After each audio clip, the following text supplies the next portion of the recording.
যেই হন, সকলের জন্য আল্লাহ রাব্বুল আলামিনের এটা আদেশ।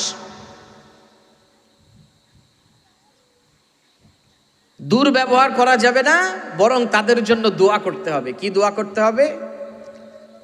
আল্লাহ পাক কোরআনের ভিতরে বলেছেন, ওয়াকুর রাব্বিরহামহুমা কামা রাব্বায়ানি সাগীরা। তুমি বলো, হে আমার প্রতিপালক, হে আমার রব, হে আমার সৃষ্টিকর্তা, যেমন ভাবে আমার পিতা মাতা আমার বাল্যকালে, আমার শিশুকালে আমার প্রতি দয়া করেছিলেন, তুমি আমার পিতা মাতার প্রতি ঠিক তেমন ভাবে দয়া করো। আল্লাহ পাকের আদেশ। কোন রকম দুর্ব্যবহার করা যাবে না, বরং তাদের জন্য এই দোয়া করতে হবে। হযরত ওয়াইস করনীর নাম শুনেছেন? মস্ত বড় আল্লাহর ওলি ছিলেন। আল্লাহ রাব্বুল আলামিনের হাবিব রাসূল আকরাম সাল্লাল্লাহু আলাইহি সাল্লাম কিছু সাহাবীদেরকে বলেছেন, ওয়েস নামে একজন আসবে, যদি দেখা হয় তার দিয়ে দোয়া করিয়ে নিও। যদি সাক্ষাৎ হয় তার দিয়ে দোয়া করিয়ে নিও। কেন? কি এমন কাজ করতেন তিনি? শরীয়তের উপরে চলতেন ঠিকই, কিন্তু এমন কোন জিনিসটা তিনি এমন ভাবে করেছেন যেটা রব্বুল আলামিনের কাছে এত পছন্দ হয়েছে যে রাসূল আকরাম সাল্লাল্লাহু আলাইহি সাল্লাম তার নাম নিচ্ছেন? জানেন কি কাজ? খিদমাতুল মায়ের খিদমত। মায়ের খিদমত তিনি এমন ভাবে করেছেন যে আল্লাহ রাব্বুল আলামিন পাগল হয়ে গেছেন তার প্রতি। ওই জন্য রাসূল আকরাম সাল্লাল্লাহু আলাইহি ওয়াসাল্লামকে ওয়েসের ব্যাপারে জানিয়ে দিয়েছেন, এত মায়ের খিদমত করেছেন। আরে মায়ের খিদমত না করতে পারলেও কমসে কম এতটুকু তো করতেই হবে একজন মুমিনের এবং একজন মানুষের, যেন তার পিতা মাতা তার কাছ থেকে অ্যাটলিস্ট কষ্টটা না পায়। অ্যাটলিস্ট কষ্টটা না পায়। হ্যাঁ, আমরা মানুষরা বলি না যে আরে তুমি উপকার করতে না পারো, ক্ষতিটা তো করো না। এটা বলি না? উপকার না করতে পারো, ক্ষতিটা তো করো না। যদি উপকার করো তাহলে হেভি ভালো মানুষ, আর যদি কারুর ক্ষতি না করো তাহলে ভালো মানুষ, বেটার। আর যদি উপকার করো বেস্ট। ডিগ্রি আছে না? গুণের ডিগ্রি আছে, ফিচার্সের ডিগ্রি আছে। তো যদি আমি মানুষকে উপকার না করি কিন্তু ক্ষতি না করি তাহলে বেটার, আর যদি মানুষের উপকার করি তাহলে বেস্ট।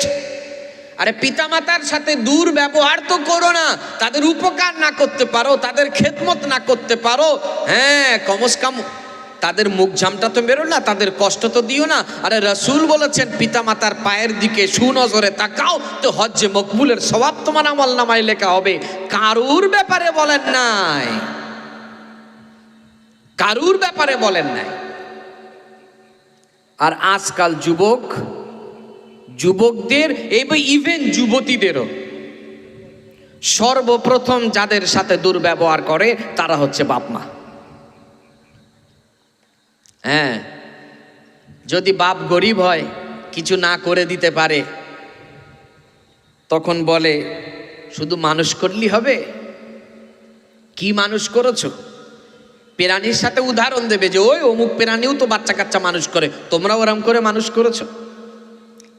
আল্লাহ, আস্তাগফিরুল্লাহ, আস্তাগফিরুল্লাহ। পিতামাতা যখন কোনো সন্তানের প্রতি উফ বলে, সমস্ত ফেরেশতা আর সে মহল্লা পর্যন্ত সবার অভিশাপ ওই সন্তানের উপরে পড়ে। হযরত লুকমান হাকিম তার সন্তানদের ওসিয়াত করে যাচ্ছেন, আমরা কি কোনোদিন আমার সন্তানদের, আমার নাতিপুতিদের ওসিয়াত করে যাই? ওসিয়াত কি? আমি যে দুনিয়া ছেড়ে চলে যাচ্ছি, আমার কাছে ভাব এসে গেছে যে আমি আর নেই দুনিয়ায়, তার কি কর্তব্য?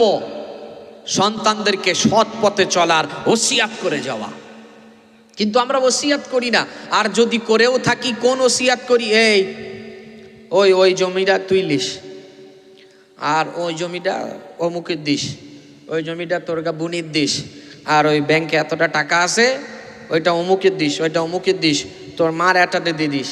এরকম এরকম করে দুনিয়ার কথা বলে যাবে, আর দিনের কথা কিচ্ছু বলে যাবে না।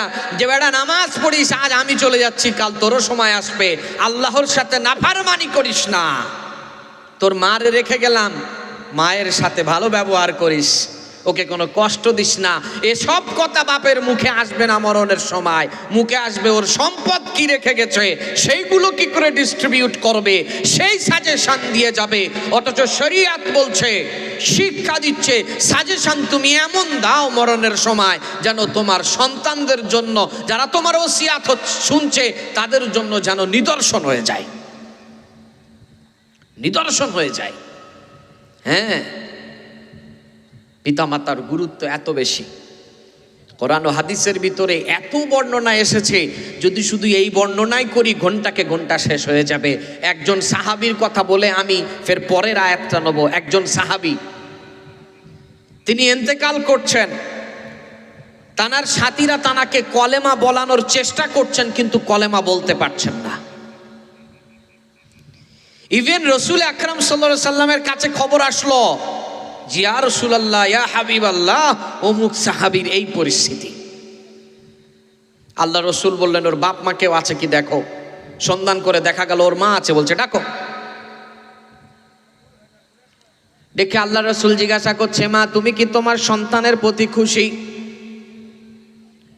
মা বলল, ইয়া হাবিব আল্লাহ, একদম না, একদম না, একদম না, আমাকে এই কষ্ট দিয়েছে, আমাকে এই কষ্ট দিয়েছে, আমাকে এই কষ্ট দিয়েছে, আমাকে এই কষ্ট দিয়েছে, আমি তার প্রতি বেজার বেজার বেজার, আমি একদমই তার প্রতি খুশি নয়। আল্লাহ রসুল বললেন, তুমি মাফ করে দাও। মা বললেন, ইয়া হাবিব আল্লাহ, আমি মাফ করব না। আল্লাহ রসুল তখন সাহাবীদের বললেন, ঠিক আছে, এক কাজ করো, মা যখন ক্ষমা না করছে সন্তানকে, কাঠ জোগাড় করো, আগুন জ্বালাও, জ্বালিয়ে ওনার সন্তানকে আগুনে পুড়িয়ে দাও। মা তখন বললো, না না না না না না না না না, এটা হবে না, এটা হবে না। আল্লাহর হাবিব বললেন, এই যে জাহান্নামে জ্বলবে তো এর থেকেও কঠিন আগুন। মা তখন বললেন, ইয়া হাবিব আল্লাহ, আমি মাফ করে দিলাম। এই ছিল মা, মা মাফ করে দিল। তারপর কলেমা পড়তে পড়তে সেই সাহাবী দুনিয়ার থেকে ত্যাগ চলে গেল। এখনকার মায়েরা বাপেরা সন্তানদের ক্ষমা করতে চায় না। সব দোষ শুধু কি সন্তানের, যে আমার সন্তান কথা শোনে না, আমার সন্তান আমার প্রয়োজন মেটায় না, আমার কষ্ট দেয়, কড়া কথা বলে, মারে, এই করে ওই করে, গালিগালাজ করে, সব দোষ কি শুধু সন্তানের? একদম নট, একদম নট। বাপ মা সন্তানের ক্ষমা করতে চায় না, অথচ ক্ষমা করা রসুলের গুণ, ক্ষমা করা আল্লাহর গুণ। আরে আল্লাহ পাক বড় বড় গুনাহগারদের ক্ষমা করতে পারে, তুমি বান্দা, তুমি তোমার সন্তানকে কেন ক্ষমা করবা না?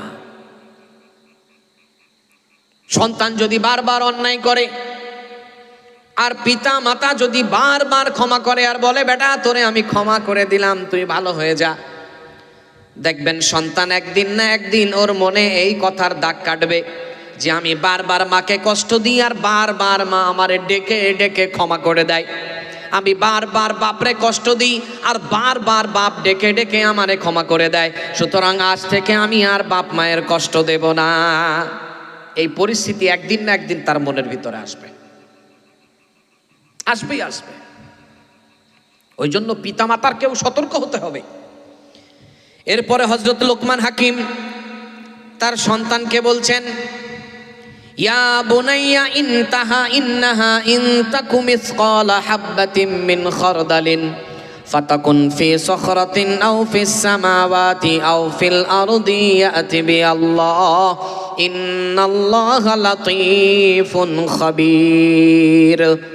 হযরত লোকমান হাকিম বলছেন, হে বৎস শোনো, কোনো কিছু যদি সরিষার দানা পরিমাণও হয়, সেটা যদি পাহাড়ের চূড়ার উপরেও হয়, ফি সখরাহ আও ফিস সামাওয়াত, পুরো আকাশের চূড়ার উপরেও যদি হয়, আও ফিল আরদ, মাটির নিচে জমিনের ৭ তবক নিচেও যদি হয়, আল্লাহ রাব্বুল আলামিন সব কিছুর খবর রাখেন। সাগরের অতল গভীর তলায় একটা পাথর, সেই পাথরেরও খবর রব্বুল আলামিন রাখেন। সেই পাথরের মাঝখানে কি আছেন সেটাও রব্বুল আলামিন রাখেন।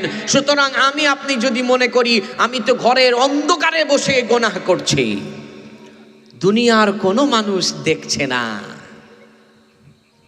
দুনিয়ার কোনো মানুষ দেখছে না। আমার বাপ আমার হাতে একটা হেইসা বড় শয়তানের ডায়েরি ধরিয়ে দিয়েছে। শয়তানের ডায়েরি জানেন? জানেন শয়তানের ডায়েরি? হ্যাঁ, 5-6 পড়ে ছেলে মেয়েদের হাতেও এখন হেইসা বড় स्मार्ट। हाँ, कर लो दुनिया मुट्ठी में, कर लो दुनिया मुट्ठी में। ক্যাথা মুড়ি দিয়ে খুটুস খুটুস খুটুস খুটুস। বাপ মা মনে করছে আমার ছেলে মেয়ে কি ঘুম না ঘুমোচ্ছে, ওদিকে 2টো পর্যন্ত ফোনে ফুটুস ফুটুস চলছে, যাওয়া আসা যাওয়া আসা যাওয়া আসা। যেই মারেরটা আওয়াজ হচ্ছে, শান্তির ঘুম ঘুমাচ্ছে, অথচ শয়তানের সাথে কথা হচ্ছে, ডায়েরিতে লেখালেখি চলছে। আর বাপ মা মনে করছে বাবা বিশাল ঘুম ঘুমোচ্ছে, সকালে উঠে আমার বেটা কাজে যাবে, আমার বেটি পড়বে, এই করবে উই করবে। বাপ মারে পুরো ধোকায় ফেলে রেখে শয়তানের কাজে মত্ত। ও মনে করছে আমার বাপ মা দেখতে পাচ্ছে না, দুনিয়ার কোনো মানুষ দেখতে পাচ্ছে না, আমার এই অন্যায় কারুর কাছে লুকায়িত নেই, সবার কাছে লুকায়িত, কারুর কাছে প্রকাশ নেই। রব্বুল আলামিন বলছেন ইন্নাল্লাহা লাতীফুন খাবীর, সূক্ষ্মদর্শী যদি কেউ থাকে আমি আল্লাহ রব্বুল আলামিন আছি, তোমার সব কাজ আমি দেখছি। হ্যাঁ, তুমি নেতা, তুমি প্রধান, তুমি এমএলএ, তুমি এমপি, একটা খ্যাচাস করে কাগজের ঘোঁচা মেরে দিলে, যোগ্যরে অযোগ্য করে দিলে, আর অযোগ্যরে যোগ্য করে দিলে, তুমি মনে করতাছো কেউ দেখতে পাচ্ছে না। টেবিলের তলায় এরম করে হাত দিয়ে দিল, ওই দিক থেকে একটা হাত চলে আসলো, মাঝখানে সবাই মনে করছে মোসাফা হয়ে গেল। ওরে মোসাফা হয় নাই, টেবিলের তলায় কি হয়েছে কি হয়েছে কি হয়েছে আমি বলবো না, আপনারা বলেন কি হয়েছে। হ্যাঁ, আমরা তো মনে করছি মোসাফা হয়েছে, নেতার সাথে অফিসারের সাথে বাবু মোসাফা করেছে। আরে মোসাফা করবে তা টেবিলের তলায় হ্যান্ডশেক হবে, আরে ওপরে হ্যান্ডশেক করো না, মহব্বতটা ভালো হবে। তুমি মনে করছো কেউ দেখতে পাই না, ও আর আমি জানি, আর তো কেউ জানে না। হ্যাঁ, জানে জানে জানে জানে, যার দরকার সে জানে, সে জানে। আল্লাহ রাব্বুল আলামিন কোরআনের ভিতরে বলছেন ইন্নাল্লাহা আলিমুম বিযাতিস সুদূর, তোমার অন্তরের ভিতরে কি চলছে সেটাও আমি আল্লাহ রাব্বুল আলামিন খবর রাখি। হ্যাঁ, সেটাও আমি আল্লাহ রাব্বুল আলামিন খবর রাখি। তুমি মনে করছো আমি প্রধান হয়ে গিয়েছি, চল অমুকি 4 লাখ টাকা পাস হয়ে গেছে অমুক কাজের জন্য, ওর কাছ থেকে 50,000 টাকা ছাড়তে হবে। আর ও এসে দেখছে তাই তো কিছু তো তা হোক, বলে ঠিক আছে লাও, তো ঠিক আছে লাও।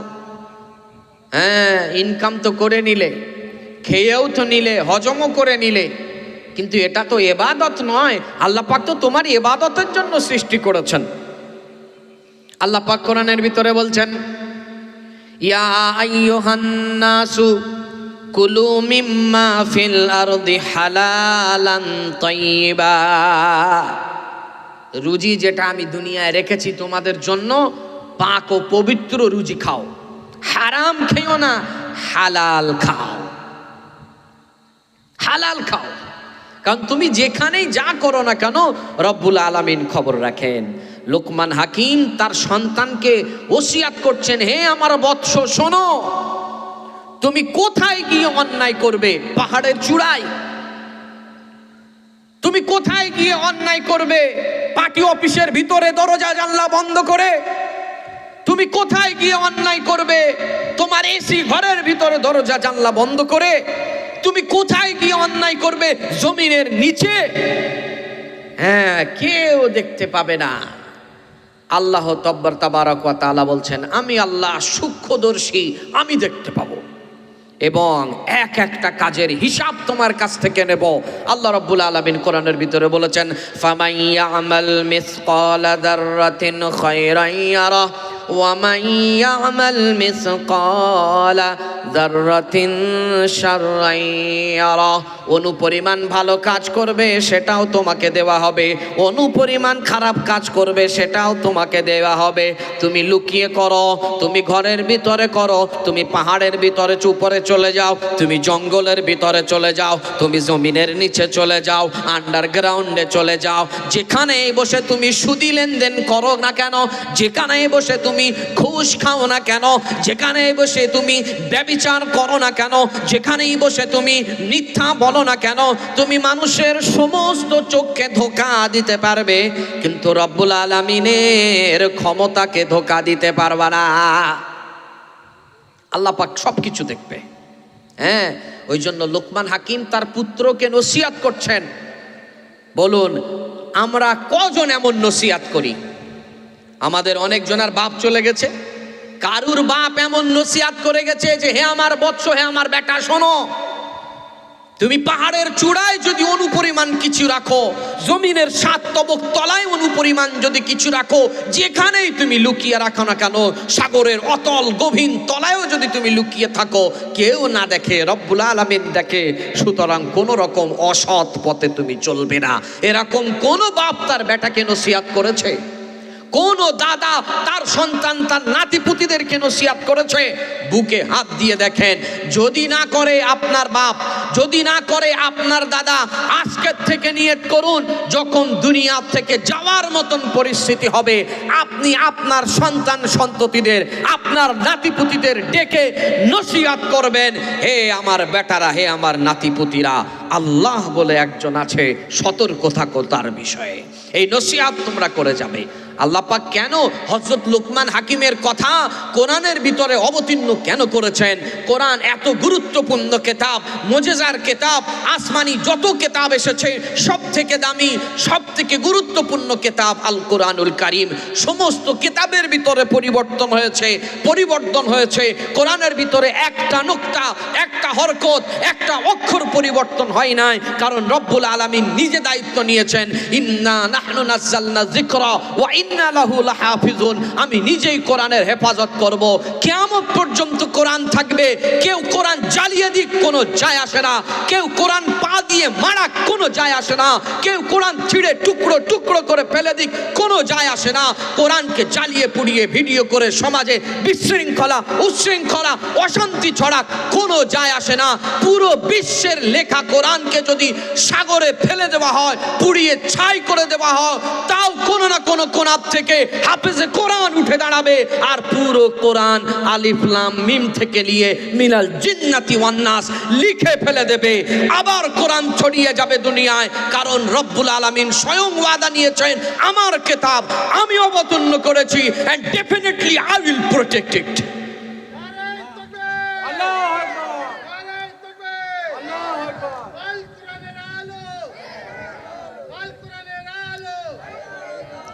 সেই কোরআন আমাদের কাছে। কতক্ষণ সময় আমার?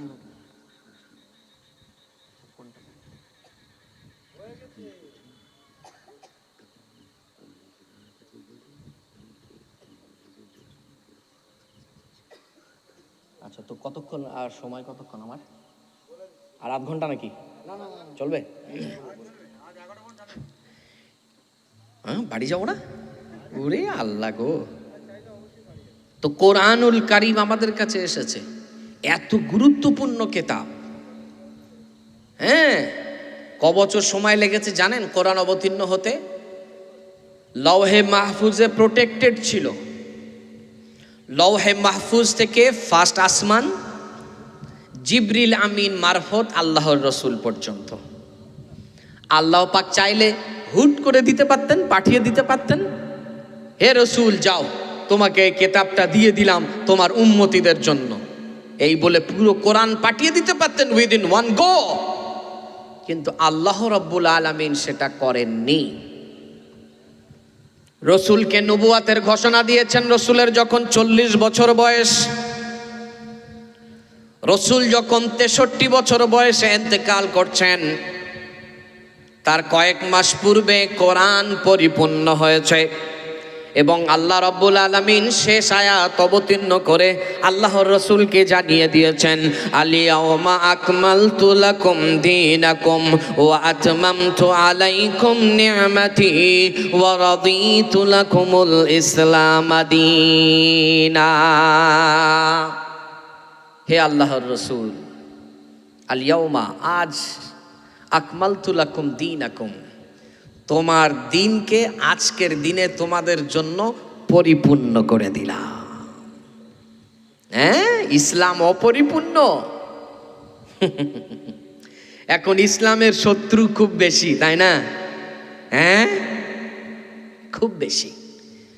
পুরো বিশ্বে ইসলামের শত্রু এমন কোনো ধর্ম এমন নেই যার শত্রু পৃথিবীর কোনায় কোনায়, কিন্তু ইসলামের শত্রু পৃথিবীর কোনায় কোনায়, সেই শুরু থেকে নিয়ে এই পর্যন্ত।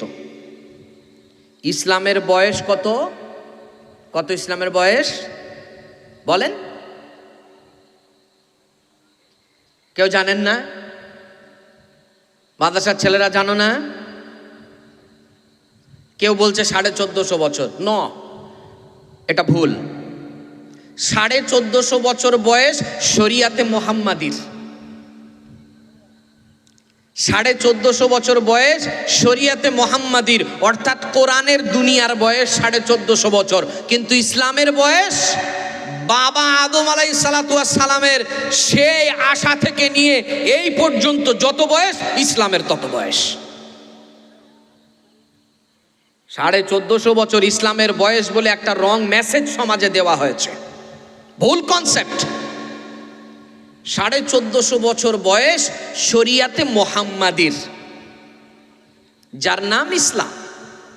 আদম আলাইহিস সালাতু ওয়াস সালাম যে ধর্ম প্রচার করেছেন, which was ইসলাম, সেটা ইসলাম ছিল। তানার পুত্র নবীরা, দ্বিতীয় আদম নূহ আলাইহিস সালাম যে ধর্ম প্রচার করেছেন, সেটা ইসলাম ছিল। সকলেই বলেছিলেন কি? লা ইলাহা ইল্লাল্লাহ আদামু রাসূলুল্লাহ, লা ইলাহা ইল্লাল্লাহ নূহু রাসূলুল্লাহ, লা ইলাহা ইল্লাল্লাহ মূসা রাসূলুল্লাহ, লা ইলাহা ইল্লাল্লাহ হারুন রাসূলুল্লাহ, লা ইলাহা ইল্লাল্লাহ ঈসা রাসূলুল্লাহ। একই তো কথা, একই তো কলেমা। সুতরাং ইসলামের বয়স 1450 বৎসর, একদম নয়।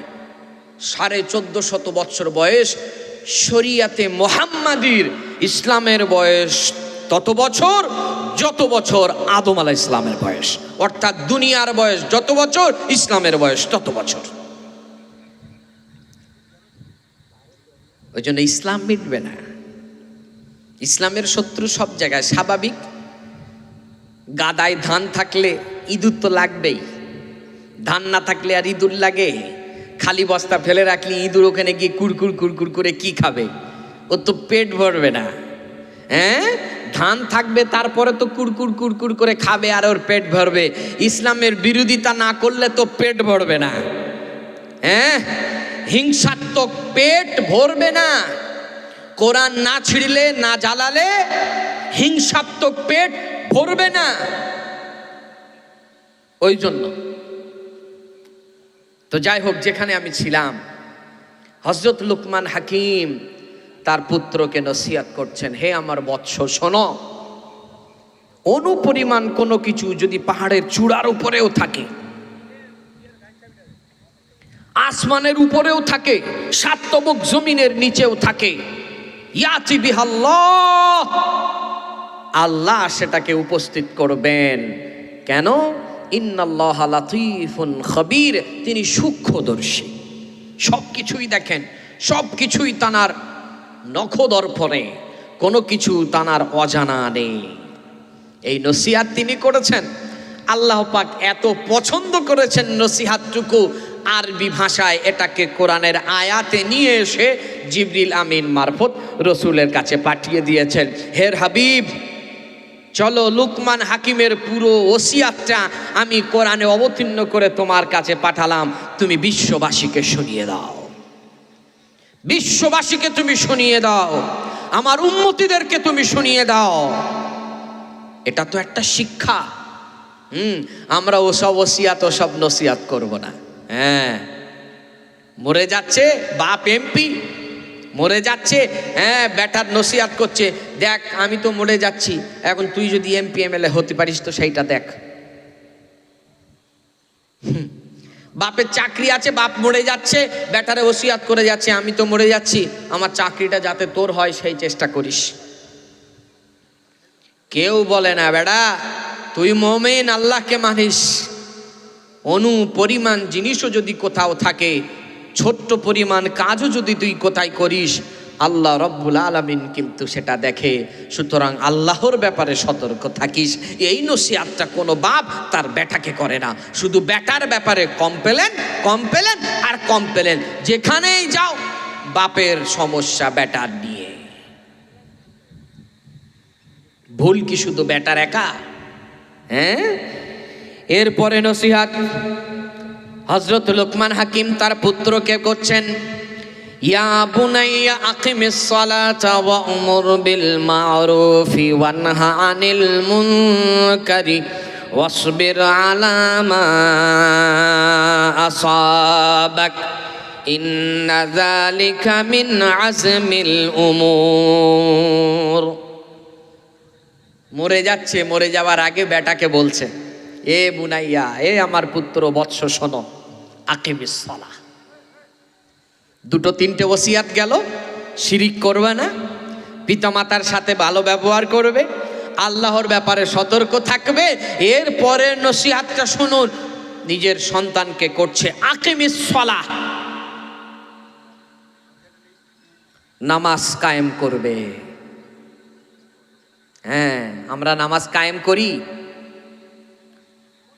নামাজ কায়েম করা আকিমিস সালাহ, আর নামাজ পড়া সল্লা ইউসল্লি সলাতান। একটা নামাজ পড়া আর একটা নামাজ কায়েম করা। আমি আপনি মসজিদে গেলাম বা বাড়ি যেখানে হোক, নিয়াত বাঁধলাম, তাসাউ সানা পড়লাম, ফাতিহা পড়লাম, কেরাত পড়লাম, ইত্যাদি ইত্যাদি যত কাজগুলি আমি করলাম, একে বলে নামাজ পড়া। একে কি বলে? আর কথা বলেন, একে কি বলে? নামাজ পড়া। আর নামাজ কায়েম করা কি? আল্লাহ পাক কোরআনের ভিতরে একবারও বলেননি নামাজ পড়ো, একবারও বলেননি। আমি তো কোথাও পাইনি, আমি কোথাও পাইনি যেখানে আল্লাহ পাক নামাজ পড়তে বলেছেন। তাহলে কি করতে বলেছেন? নামাজ কায়েম করতে বলেছেন। What is the difference between? পার্থক্য কি? পার্থক্য আছে। নামাজ কায়েম হচ্ছে নামাজের ফরাইজ, নামাজের ওয়াজিবাত, নামাজের সুনান সব কিছু ঠিকঠাক রেখে ঠিকঠাক 5 ওয়াক্ত 5 টাইমস ইন আ ডে নামাজ পড়া, এটা হলো নামাজ কায়েম করা। আর কেউ জুম্মান আলী মুসল্লি হয়ে গেল। জুম্মান আলী মুসল্লি কারা জানেন? কারা? যারা জুমা যায়। এ মাদ্রাসার ছেলে ছাড়া কেউ উত্তর দিতে পারবে না, এ খাতারনাক। হ্যাঁ, এ মাদ্রাসার ছেলে, এরা খাতারনাক। এরা শুধরে গেলি পুরো দুনিয়া শুধরে যাবে। যার পিছনে লেগেছে তার দম বার করে ছেড়েছে।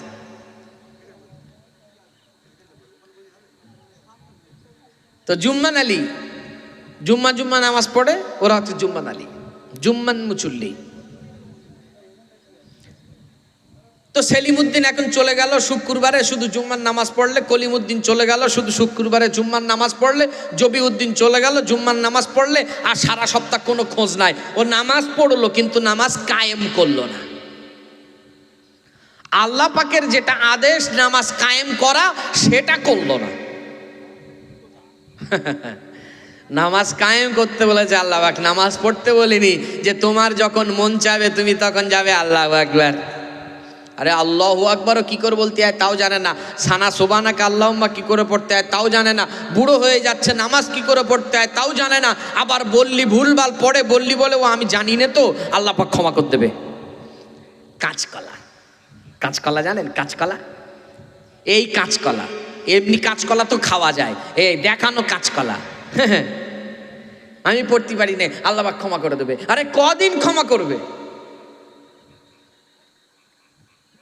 জানা মানে কি আমার আলেম হতে হবে? আলেম হওয়া ফরজ নাকি সবার? সবার হাফেজ হওয়া ফরজ নাকি? একদল হয়ে গেল, ব্যাস সবার দায়িত্ব মিটে গেল। কিন্তু নামাজ কি করে পড়তে হবে এই শিক্ষা অর্জন করা প্রত্যেকের জন্য ফরজ। এখন আমি শিক্ষা অর্জনও করলাম না। কেন করলাম না?